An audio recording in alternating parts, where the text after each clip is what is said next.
भारतीय संविधान में ऐसा है त्रिपाठी जी कि जिस तरह से लोकतंत्र में आम नागरिक को मताधिकार का अधिकार प्राप्त है, उसी तरह से जनप्रतिनिधित्व कानून के तहत हर सामान्य जनप्रतिनिधि जितने हैं उनको भी प्रतिनिधित्व का अधिकार देने के लिए निर्वाचन आयोग या भारत सरकार को भी इस पर विचार करने की आवश्यकता है। मतलब ये जाति आधारित ना हो, जाति आधारित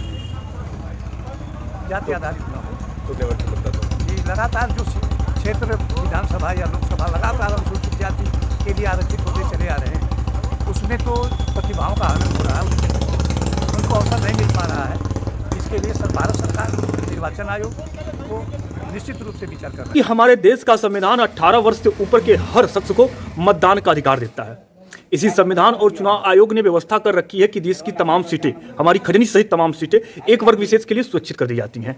इसके विपरीत हमारे समाज में ऐसे तमाम लोग पाए जाते हैं हर वर्गों में जो सेवा के लिए प्रतिपल तत्पर रहते हैं, लेकिन उन्हें यह मौका नहीं मिलता।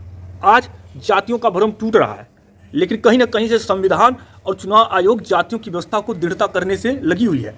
जाति का उन्मूलन संविधान का उद्देश्य था, आज वही संविधान और चुनाव आयोग उद्देश्य से भटककर जातियों को मजबूती से स्थापित कर रहा है। भारतीय संविधान में समस्त नागरिकों को मताधिकार का अधिकार है और भारत का संविधान सबको समानता का अधिकार देता है। फिर भी संवैधानिक संस्थाएं कुछ क्षेत्र विशेष को बार बार एक आरक्षित श्रेणी में रख दे रही हैं, जिससे वहाँ के अन्य जो लोग हैं वो लोग प्रतिनिधित्व से वंचित हो जा रहे हैं। साथ ही अगर यह अपरिहार्य ही है तो निश्चित रूप से इसे पंचायत चुनाव की तरह चक्रीय किया जाए। एक ही कॉन्स्टिट्यूंसी को हमेशा के लिए उस श्रेणी में न रखा जाए कि अन्य वर्ग का प्रतिनिधित्व ही शून्य हो जाए। निश्चित रूप से इस व्यवस्था का हमारे विचार से उचित नहीं है। हमारे सत्ता में बैठे लोगों को इस पर पुनर्विचार करना चाहिए।